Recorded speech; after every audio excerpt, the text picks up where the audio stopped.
Swayam Prabha. Digital India. Educated India.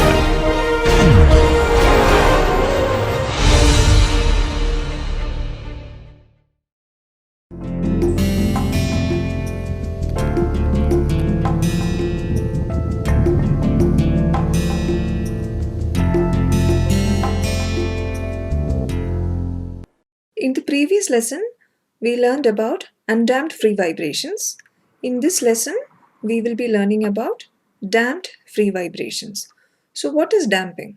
Earlier, we have seen that when a structure is under free vibration, its amplitude reduces with time and eventually the structure will go to rest. And this property of a structure, which makes its vibration diminishes in amplitude with time, is known as damping. And this damping is an energy dissipation mechanism in the structure. Now let us see some of the sources of damping. Every material will dissipate some energy when it is under strain. So when a structure is under repeated straining, it will dissipate some energy. Then we have friction at joints, which is another form of energy dissipation. And when a structure is getting strained, some temperature is also developed.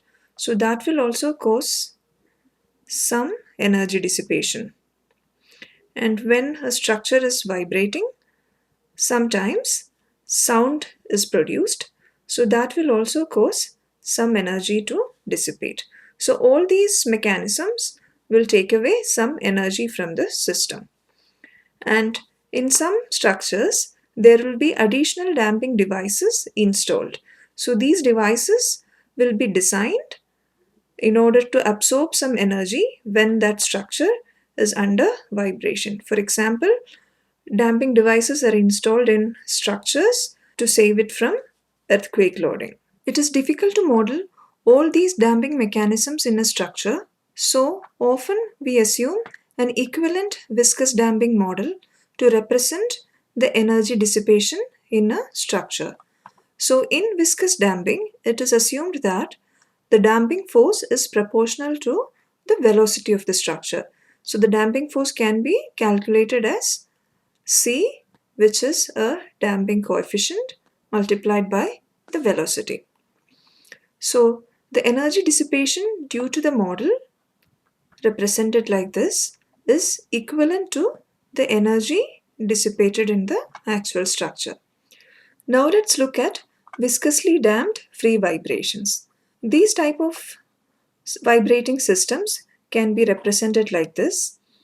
The system will have a spring with some stiffness and a mass, and it will also have a viscous damper with a damping coefficient is equal to C. So this is the equation of motion of this system. It is like mx double dot plus cx dot plus kx is equal to 0.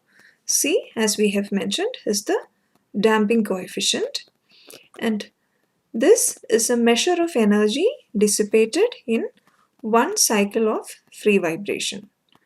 So the energy dissipated when the structure makes one cycle of vibration is represented by C.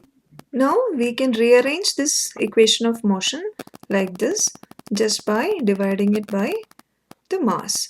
And we know that K by M is equal to omega n square.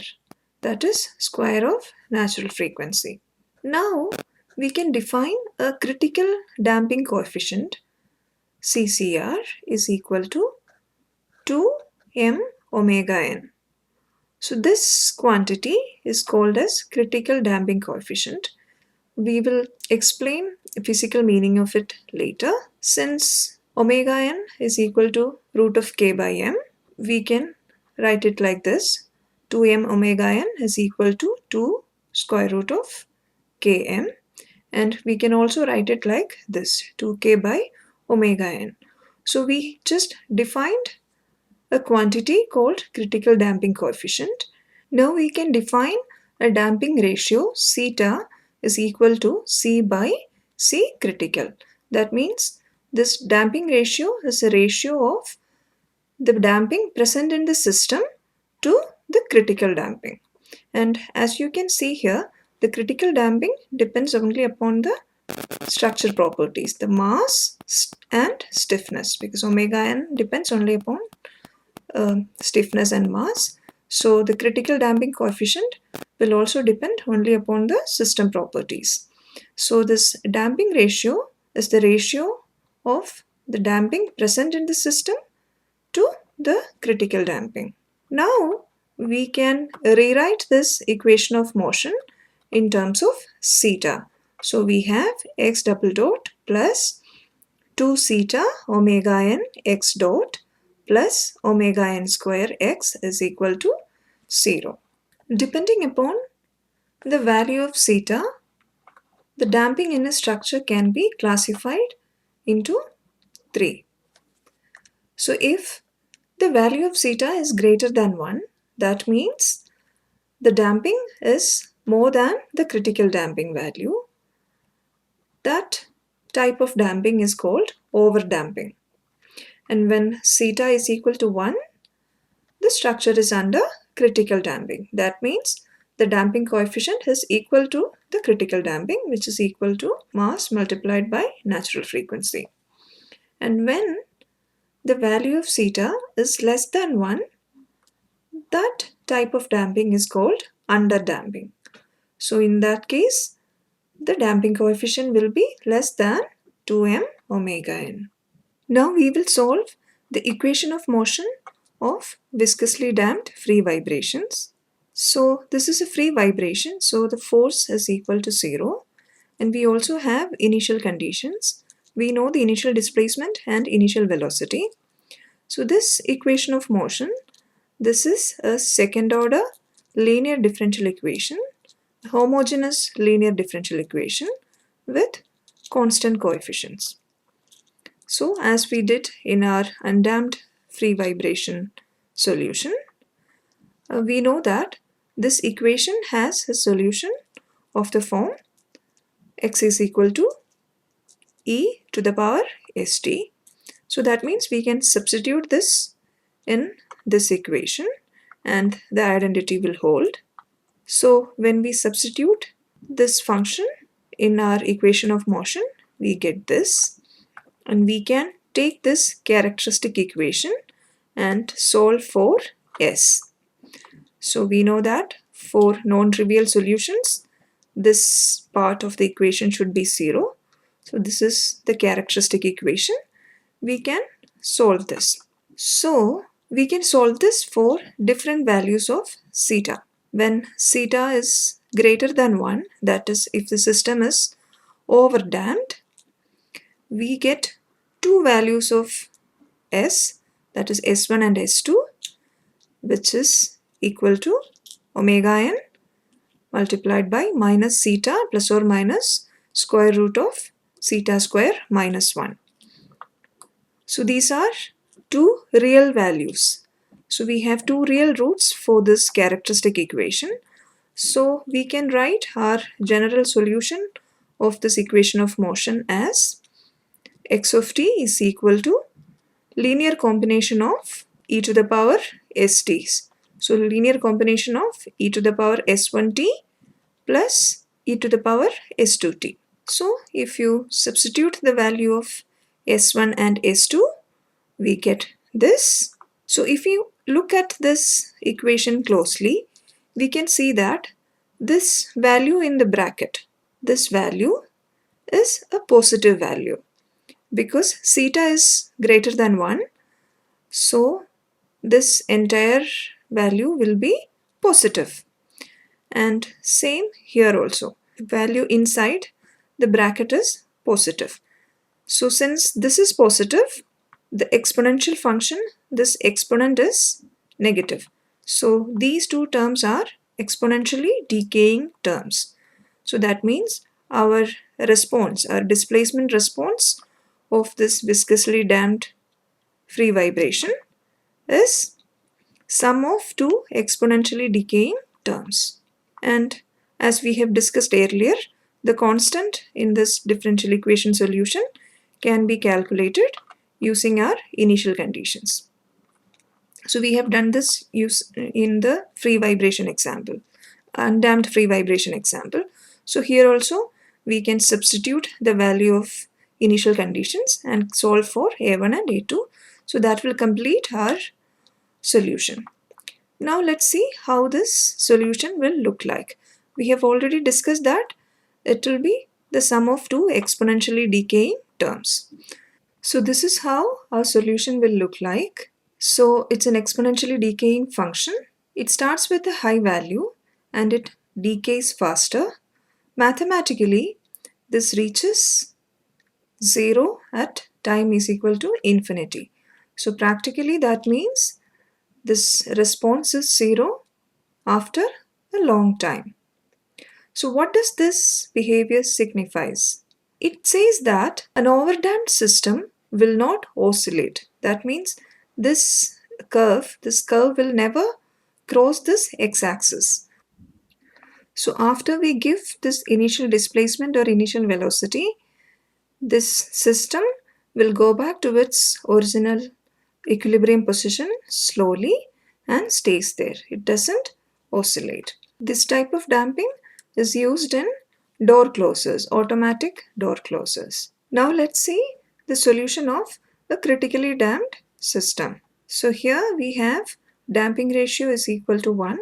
That is, the system is critically damped. So now let's see how the solution will look like. So here we can solve this equation, and when theta is equal to 1, we get the solution to S as minus omega n. That means we get a single real value solution. So for these type of problems, the general solution is given by xt is equal to a1 plus a2t multiplied by e to the power st. So here S is minus omega n. So here we know that this is an exponentially decaying term. So we will get behavior similar to the previous one, the overdamped system, because of this function. Now let's look at this part of this solution. So this is an equation of a straight line. So if your constants, which we can find out using our initial conditions, if these a1 and a2 are in such a way that this equation can be equal to 0 once. So if the value of t is equal to this much, this can become 0 and the x will have a solution equal to 0. So this will happen only once because it's a straight line and it will cross the x-axis only once. We can calculate these constants a1 and a2 by making use of the initial conditions. So now let's look at the nature of the solution. So this equation can have two types of behaviors depending upon the values of a1 and a2. The first one is similar to the overdamped condition. So from the initial displacement position, it directly goes back to the equilibrium position and stays there. That is the behavior we have also seen used in overdamped system. The other one is when this part becomes 0. That means this crosses the x-axis once and then comes back to the equilibrium position and stays there. So this critical damped system can oscillate once. So these type of systems are used in designing weighing scales, where when a weight is put on the scale, it deflects, and when the weight is removed, it goes back to the original position. So to design those systems, we consider critically damped conditions. Now we will look at the solutions of underdamped systems. That means damping ratio is less than 1. So in all engineering structures, in civil engineering structures, this condition applies. For all the buildings and other structures, we will have damping ratio much less than 1. So now let's look at the solution of these type of vibrations. As we did earlier, we can formulate the characteristic equation and then we can solve this characteristic equation. So here, when the value of theta is less than 1, we will get two solutions for S they are complex conjugates. So S1 and S2 are equal to omega n multiplied by minus theta plus or minus I square root of 1 minus theta square. So we know that the general solution of this differential equation is the linear combination of e to the power s1t and e to the power s2t. So we can substitute these values here, and here we define that this omega n square root of 1 minus theta square is equal to omega d. So that is the damped natural frequency of this system. So our equation will look like this after the substitution. Here, as we did in the undamped system, we can write this e to the power I omega dt terms in sine and cosines. So we can make that substitution based on Euler's equation, and we can write the complete solution as e to the power minus theta omega nt multiplied by a cos omega dt plus b sine omega dt. Here omega d, as we have defined, it is omega n, that is the natural frequency, multiplied by square root of 1 minus theta square. And so this part of the equation is similar to the undamped vibration, except the fact that we have omega d instead of omega n, but we have an exponentially decaying function multiplied to it. So that will depend upon the damping ratio and the natural frequency. Here also we can calculate the constants a and b from the initial conditions. So we can substitute the initial velocity and initial displacement, calculate and solve for a and b.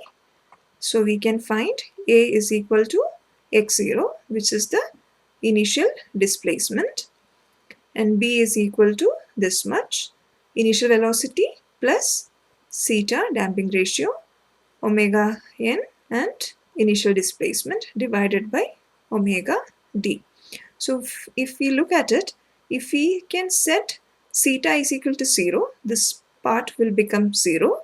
Sorry, this part will become 1, and omega d will become omega n if theta is equal to 0. So if theta is equal to 0, this will converge to the undamped free vibration response. So now let's see how the response will look like. This is a sample response. So the system will vibrate. So this is the x-axis. So it will vibrate about its equilibrium position, and eventually the vibration amplitude will reduce, and eventually it will go to rest. This is similar to what we have seen in the case of a cantilever under free vibration. The cantilever was vibrating and the amplitude of vibration was reducing at each cycle, and eventually the displacement became 0. Now let's see the response of damped free vibrations at different values of damping. So this is the solution. So if we take only this part, this is similar to the undamped free vibrations, but the frequency is different. Instead of omega n, we have omega d here. So the time period, the natural period, is also different. So this is the period for the damped system. So, but the behavior is similar to the undamped vibration. So this part of the solution, this does not decay in time. The amplitude is constant throughout the time. But when you look at the complete solution, our solution looks like this. This plot is for a damping ratio of 2%, that is theta is equal to 0.02.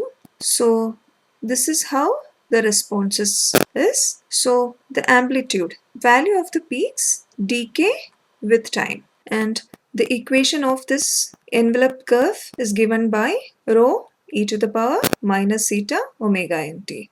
So this is similar to this function, and this rho can be calculated like this. This is the square root of this constant a square plus b square. So this depend upon the initial conditions and the system parameters omega n and omega d. So this is the solution when theta is equal to 0.02. That means when we have 2% damping in the system. So let's see what happens when the damping is increased. So when the damping is increasing, when the damping is 5%, the decay is more faster. Earlier it was this, it was decaying slowly, now it is decaying faster. So when we increase the value of damping, the decay becomes faster still. So this is when damping is 10%. And when damping is 20%, it decays much more faster. So there are only a few cycles remaining before the system comes back to its equilibrium position. Let's find the period and frequency of an underdamped system. So this is the displacement response of an underdamped system under free vibration.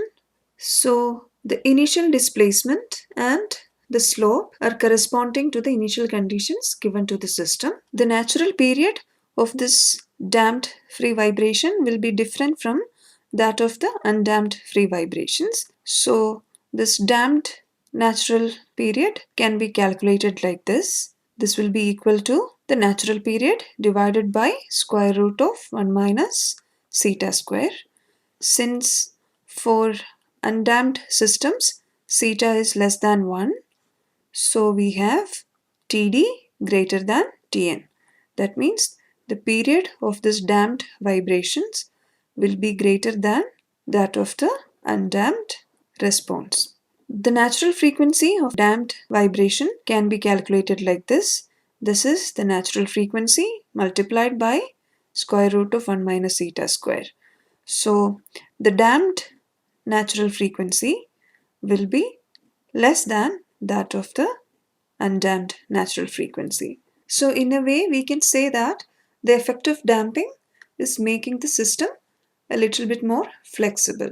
That is, omega d, the natural frequency, is decreasing when damping is applied. Now let's see how the responses decay with time. So this is the equation of the displacement response in underdamped system. The amplitude of this response decays in time because of the effect of damping. So let's calculate how much is the decay in one cycle. So we know that the response at time t is this. So we can calculate the response at time t plus td, where td is the natural period of this damped system. So this cos and sine terms are periodic. So this part of the equation will be same at t plus td also. So cos omega dt will be equal to cos omega d t plus td. So this part of the equation will be same at t plus td as well. So the only changes here, so we can write the ratio xt by xt plus td is equal to e raised to theta omega n td. We can rewrite this. We can expand this value of td. So we'll get e to the power 2 pi theta by 1 minus theta square under root 1 minus theta square. So now we can take logarithm at right hand side and left hand side. So we say logarithm of this ratio is equal to theta omega n td, which is equal to 2 pi theta by 1 minus theta square. So if the value of theta is very small, that means this quantity is equal to 1. In that case, we can say that this quantity is approximately equal to 2 pi theta. And this quantity is known as logarithmic decrement. So logarithmic decrement is the logarithm, natural logarithm of the responses at two consecutive peaks. So this plot shows the variation of logarithmic decrement with respect to theta, the damping ratio. So as you can see, this blue line shows the exact value of logarithmic decrement, which is 2 pi zeta divided by square root of 1 minus zeta square. And the straight line is the approximate value of the logarithmic decrement, which is 2 pi zeta. As we can see here, for lower values of zeta, these are equal. So for say, if zeta is less than 0.2, we can calculate logarithmic decrement using this approximate value itself, because the approximate and the exact values are same for lower values of zeta. Now let's see how damping in a system can be measured from its free vibrations. So this is a free vibration response of an underdamped system. We can measure the value of the displacement at each of these peaks. So now the decay in displacement in a single cycle can be represented like this. That is the ratio of the peak at the displacement at one of the peaks divided by the displacement at the next peak. So this ratio is equal to e to the power logarithmic decrement. We just defined logarithmic decrement in the previous slide. So similarly, we can also calculate the decay in a few number of cycles. That means you can divide the displacement at one peak by displacement after j cycles. So if j is equal to 4, this ratio will become u1 by u5. So we can equate that to e to the power j delta, which is logarithmic decrement. So you can calculate this ratio from the free vibration response, and you can take the logarithm of this and divide it by j, and we can calculate the logarithmic decrement. And we know that the logarithmic decrement is approximately equal to 2 pi zeta. So using this relation, you can calculate zeta as 1 by 2 pi j logarithm of the ratio of the peaks. So j indicates the number of cycles we are considering. If we are just considering one single cycle, then you can just divide this displacement by this displacement and use this. So this zeta or the damping ratio can be calculated using the displacement time history as well as the acceleration time history. So in all practical situations, measuring acceleration is easier than measuring displacement. So for a real structure, the acceleration time history will be more available. So we can calculate the damping using the acceleration time history also. The procedure is just the same. Just calculate the ratio of the peaks, take logarithm and divide it by 2 pi j, you will get the damping ratio.